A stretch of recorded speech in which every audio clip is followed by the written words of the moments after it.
Oh boy, I got a deal for tonight. My name's Big John and you're watching Big John Inc.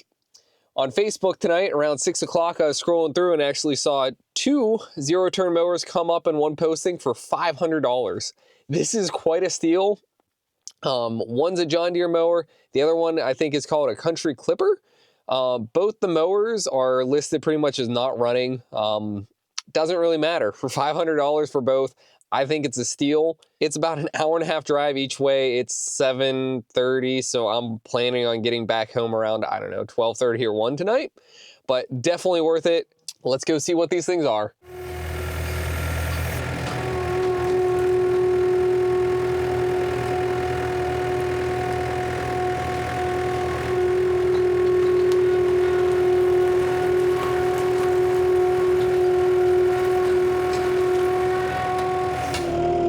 Not the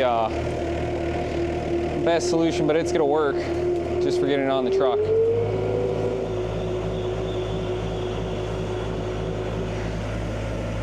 We are up and away.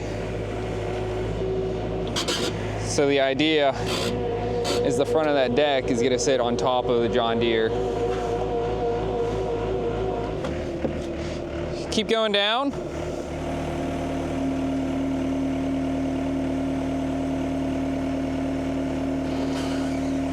All right, hold up 1 second. How's this look to you guys? Probably the most sketchy thing I've ever done. I can see it though. Let's drive it down good. I think we'll be good.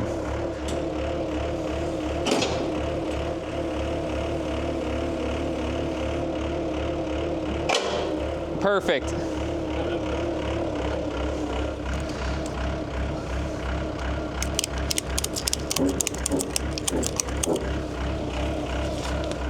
So what we have going on right here is the locking bolt for the tailgate is right there. Yeah. Yes way. That's cool. Yeah, that's awesome. So.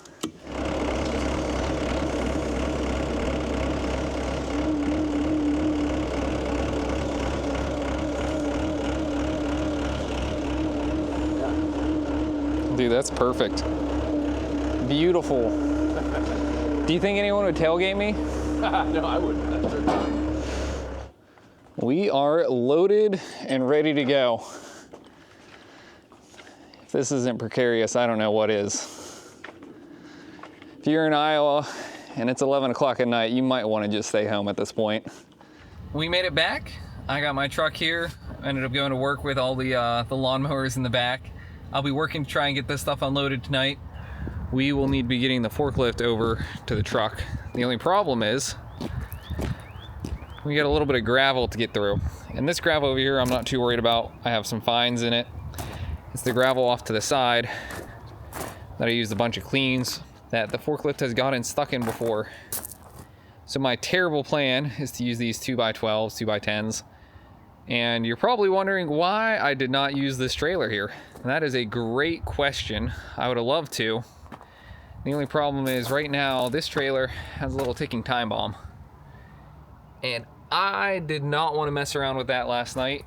This guy should be ready to go. So we'll see what we can make happen.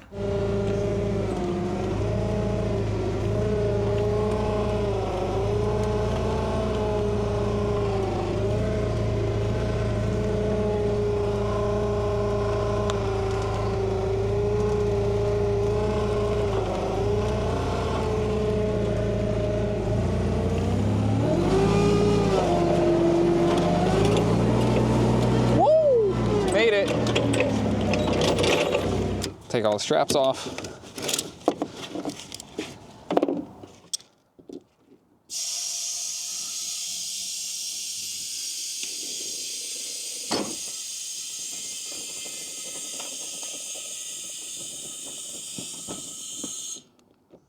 Awesome. So this should give us a better chance of getting underneath the machine instead of just stabbing the frame to death.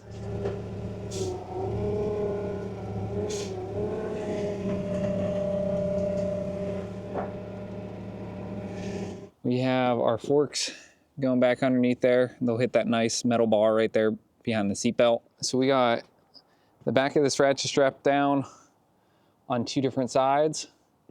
So that should keep this whole thing cantilevered back as we pick up.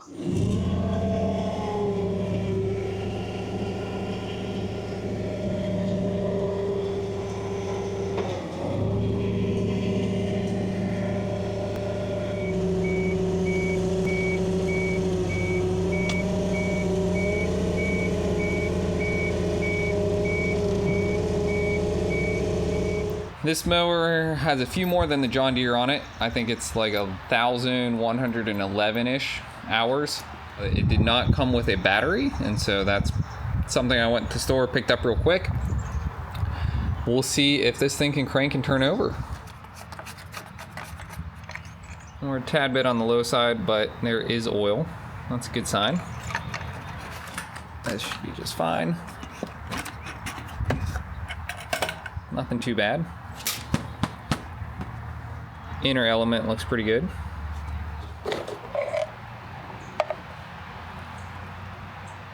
It looks like we have plenty of hydraulic oil.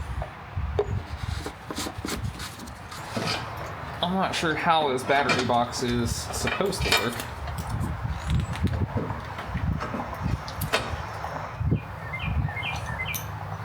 Nice and tight. All right.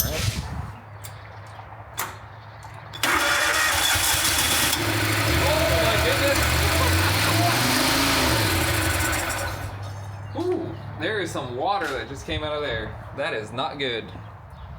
Well then, my poor new truck just got a little bath unintentionally. Whoopsies.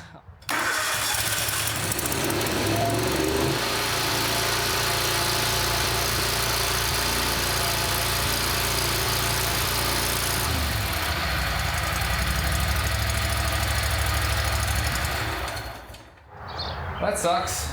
I'm gonna actually fire back up and see if I can get any motion out, just to make sure I'm not gonna waste my time fixing an engine if it has a balloon hydraulic pump or anything like that.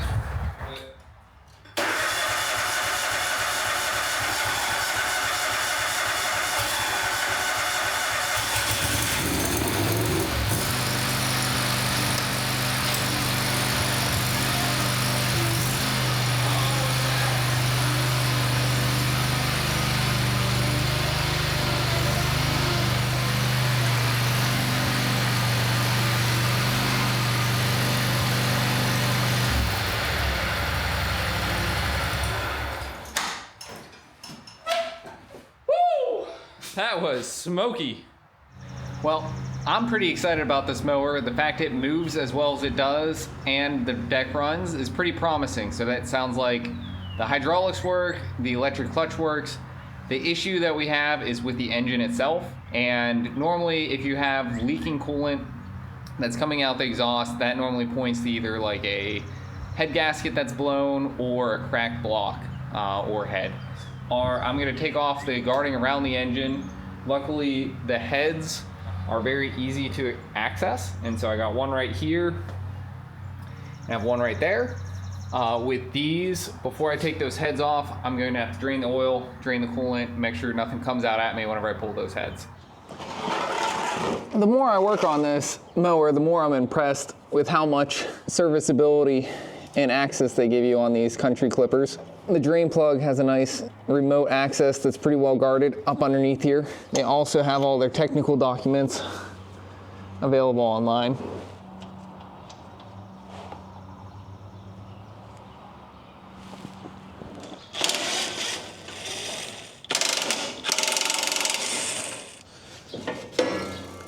Getting closer.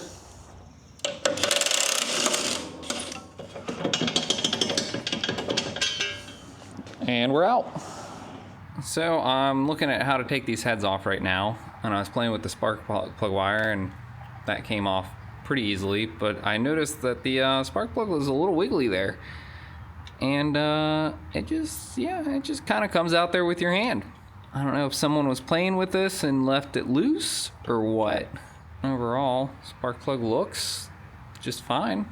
We're just gonna tear as much of this off as we can so we can get the heads out with easy access.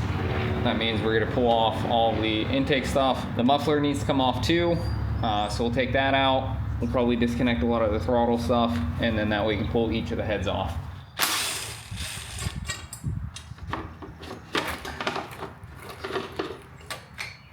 So I did end up finding a nice little hose down here that is a coolant line that if I yank, it will allow the coolant to drain.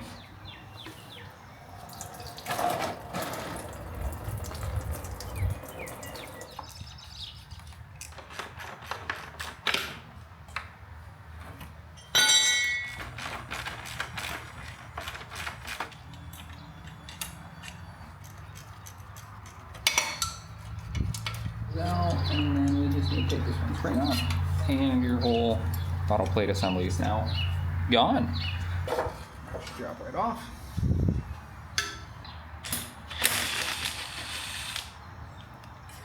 Get that out of here, and we should be free. There it drops, and then we only have our fuel line attached left to our intake setup. Cool, it is dirty. Smells like coolant. I bet you that's where it is. Good to know in the future.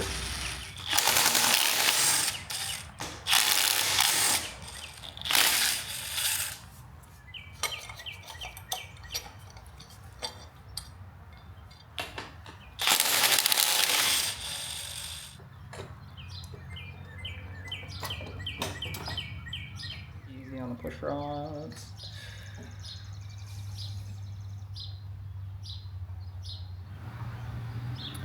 So I got the head off here. Gasket doesn't seem too bad. I don't really see anything like that points out that we had a failure on this right away.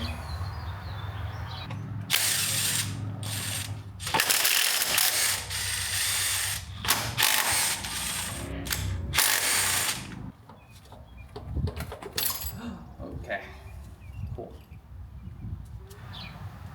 Not really seeing any issues. We'll have to put these things side by side. So I got the two heads next to each other here, just trying to figure out, hey, which one of these two might be the root cause of the issue. One thing that I am noticing as I look at these more is you can see over here, both the intake and exhaust valves, they have some carbon buildup and are, brown. Over here, one of them still has some carbon buildup, but it almost looks like the center of it got cleaned out a little bit, and the other valve looks very clean. I'm wondering if water is hitting this guy and cleaning it up, and we have some leakage somewhere around here from the coolant side into the actual cylinder. So this is what I'm calling the left side. If we look closer, you can see how the top of the piston, it looks like there's some carbon on it, but it almost has some like shiny spots to it. If we come over here and look at the right side, there's no shininess to it at all. Based off of this fact, I think I'm gonna focus in on this side of the engine, see if I can find anywhere where water might have been crossing over and getting into the piston.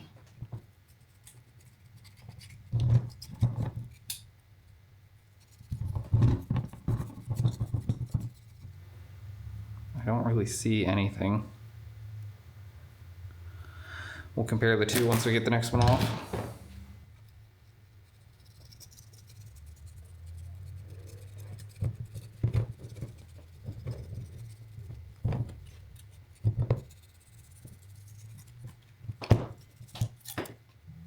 I don't really see anything different on these two sides.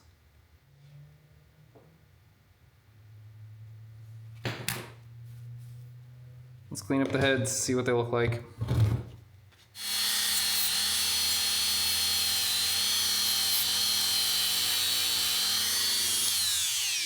Still don't see any signs of like cracks in this aluminum here. Last night I went and ordered the head gaskets for the left and right cylinders along with the gaskets to go to the intake. In the meantime, I'm going to work on the tires. And so this one is definitely shot. You can see the big gash in the sidewall. The other one isn't looking too hot either. The front tires also are a little worse for wear. Looking around at them, there's a plug in the other one. This one has a nice gash across the whole front of it. I think I'm gonna pop all the tires off of these, run them over to the store and get those replaced.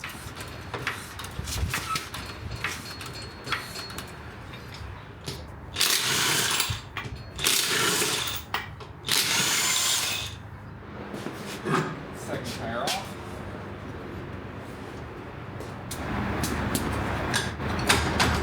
So one thing I noticed earlier is this side is loose, and you can see whoever tightened these bolts up in the past did not do a very good job. They were just going all over the place.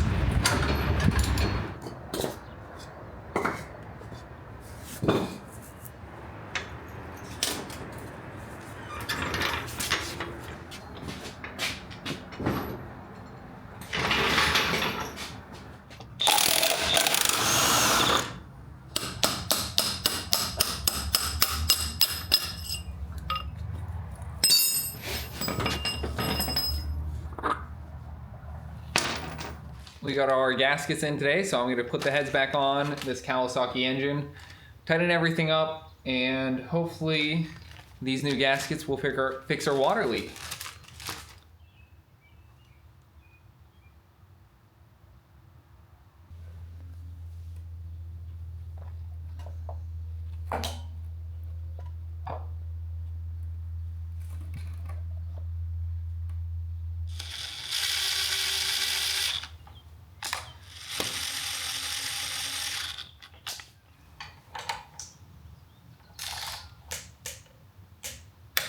Oh.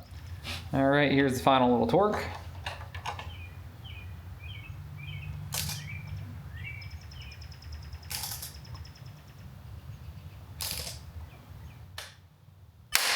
Oh, fudge. No bueno. Every time. Those poor push rods. Oh, fudge. This just pretty much unscrewed by itself using that bolt that broke off of it. That is incredibly lucky. Whoopsies. I'm gonna run to the store. Be back in a little bit. Picked up a new bolt and a washer to replace the one bolt I'd already broken. Also picked up an appropriately sized torque wrench this time. Hopefully this one doesn't break these bolts. I'm also going to back off the torque just a little bit, go to the low side of the spec. We are going to start at around 100 inch-pounds.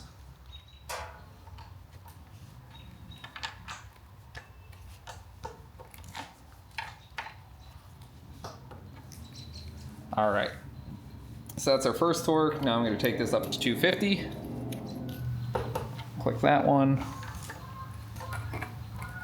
Click that one. That one. All right, please click. Yep, cool. 6 can go in, but it drags a little bit. 5 goes in, 8 can't go in. All right, so here we need to be careful this time.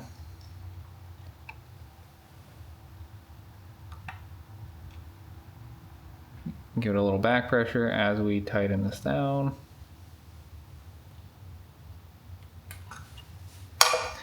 And check our work. 6 goes, 5 goes, 8 doesn't. And 6 has a little bit of drag. Perfect.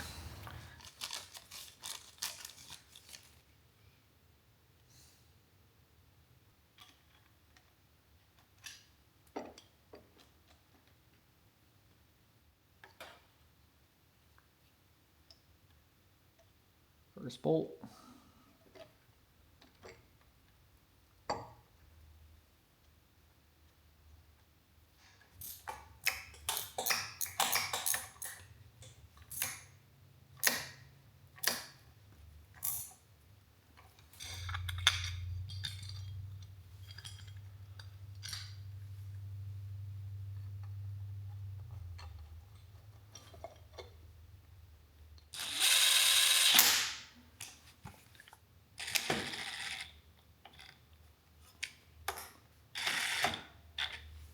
Come on, get in there. And there we go. I will get these thrown in.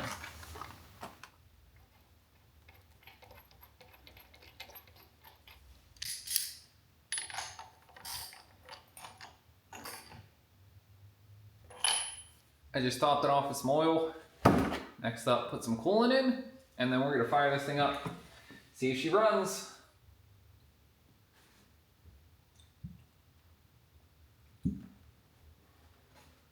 I just filled it up with gas.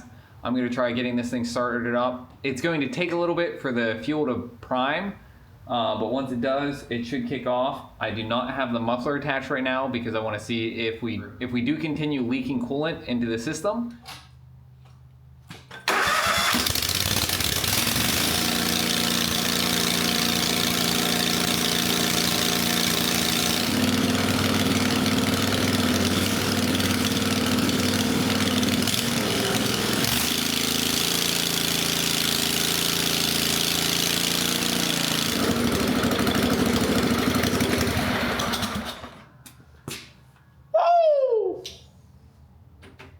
Let's put it back together.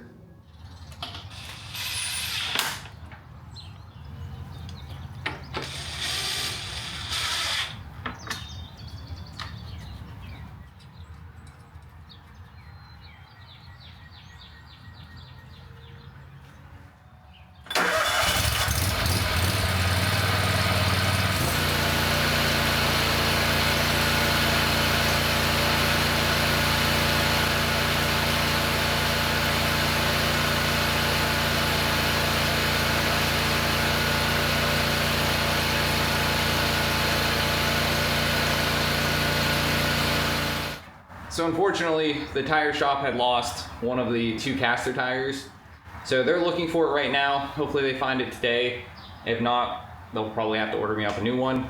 For now, this will be a tricycle. So let's slap the one caster on. We'll drop the deck down. We'll get it off the blocks, and I'm gonna go take this thing for a spin.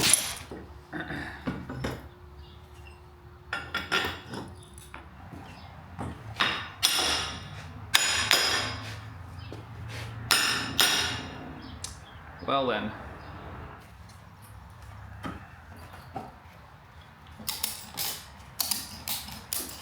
There we go. That worked out pretty well.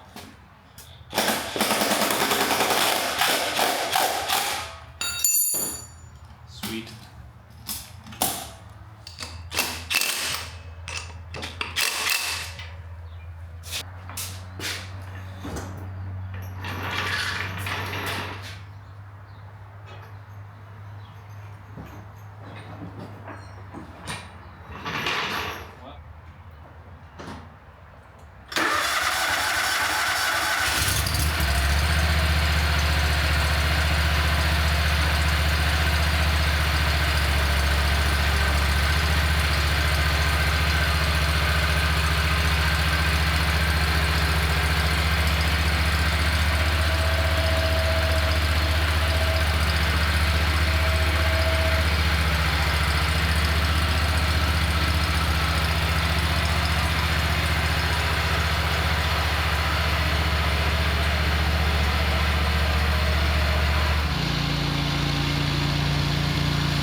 I saw some white smoke coming out of the exhaust.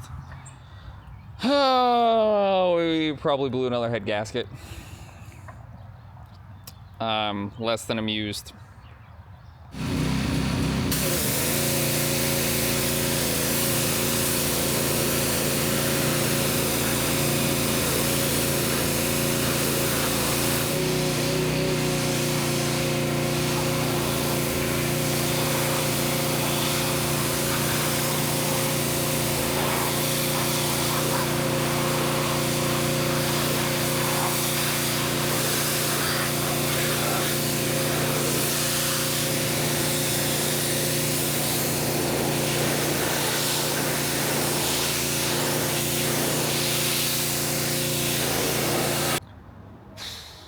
Well, this sucks.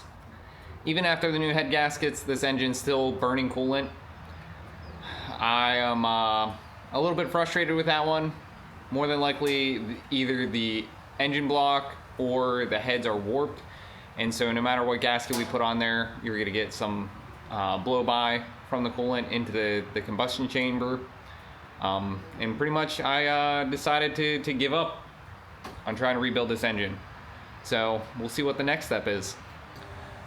All right, after a little marketplace hunting, we have a solution to our engine problem.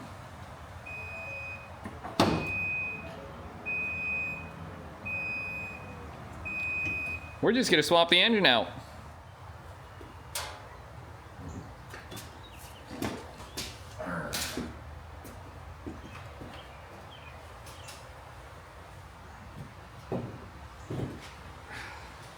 So now we got the two engines set up here. There are some differences between the two, but they're almost identical. I will be swapping over the air filter to this newer housing, the nice mesh guard for all the brush that comes up on top. We'll also need to change out the oil drain tube and the exhaust muffler, since this one has more of a toucan in the back. So nothing too crazy. Should be.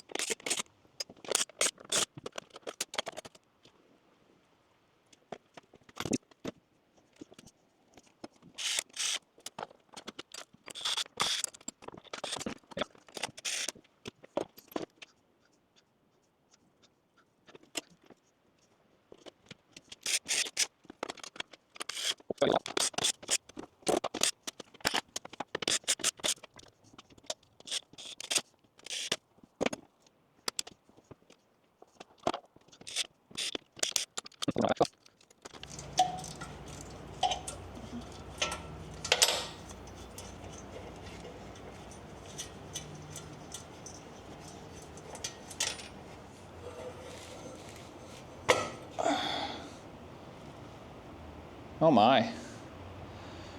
So, if I ever go to rebuild this engine, this is the cylinder that's having all the issues. Ah, fudge. Whoopsies. Much less sparky this time.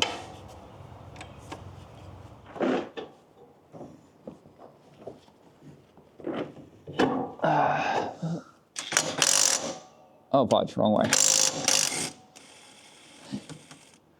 Whoopsies.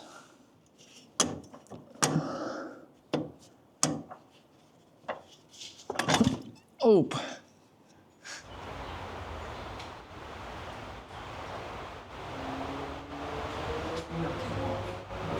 There it goes.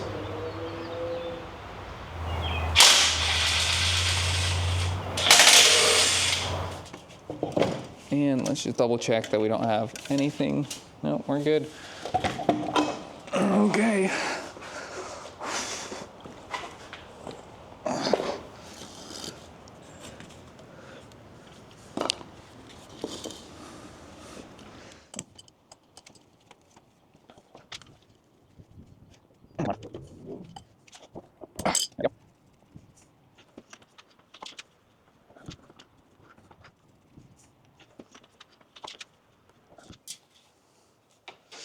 It's gonna be hard trying to stay out of the oil that's underneath of me.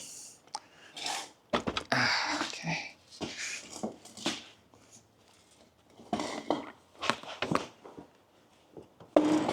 Oh my goodness. Whew. It's up there.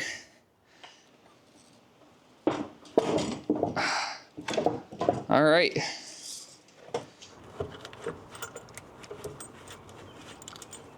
There we go. One at a time.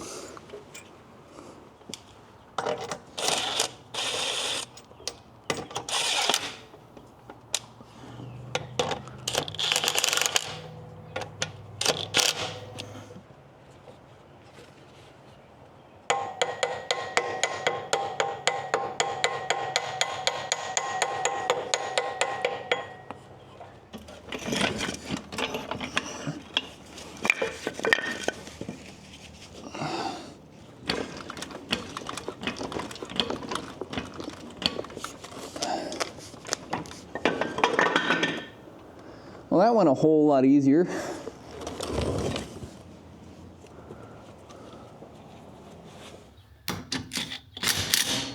And we are now tight.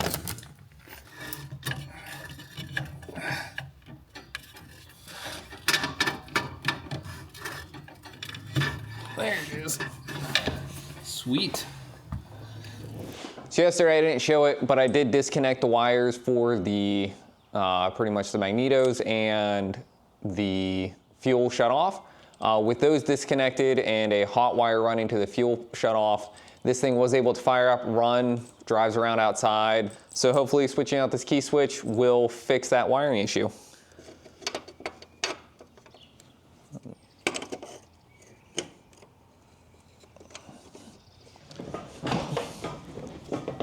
All right, let's see if this thing actually fires up with the new key switch.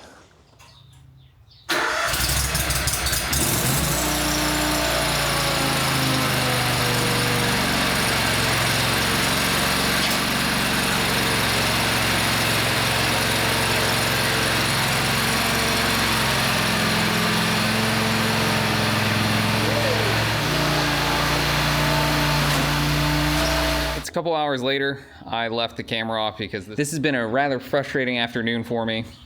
So I continue to try and, weasel through the wiring diagram, weasel through the wires to try and figure out what's going on.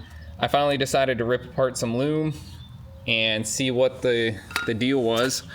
And I'm already glad I am, because if you look there, we have a little bit of toastiness going on. That's the root cause of our no fuel issue. All right, I went and compared the old wiring harness and figured out that this plug location right there was empty on the new engine harness. So I traced the wire back to the solenoid, put this new wire in, spliced it into that circuit. So we now have that power there. I checked power here at the fuel shutoff. It looks like we're good, so we have power. Now everything should start right up whenever I go ahead and try.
This is one heck of a powerful mower. It's able to go up those hills, no issue. Even some of my riding lawnmower, whenever I'd be on it, it would spin out. This thing, it just has power for days, it seems. This mower, I'm actually not planning on selling anytime soon. I'm gonna load it up in the pickup truck and take it to one of my buddies who lives down south of me. He's a good friend, so I'm gonna let him borrow this for probably the next year, try it out, and hopefully it should speed up his mowing time. Right now he's running about a 48-inch riding mower, so this will be a big improvement for him going to a 60-inch deck and being a zero turn. Let's get this thing loaded up.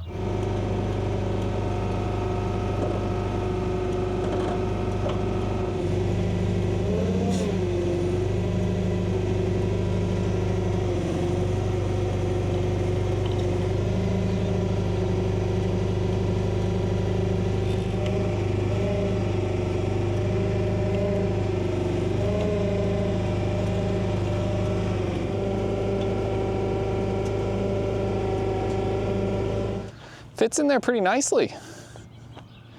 I don't really have much extra room. 60 inches is about all you can fit in this bed. But that's all we need today. Other than that, it's a mower. You need to start the belts. It has to be full throttle or else it will kill it. So, go try it out.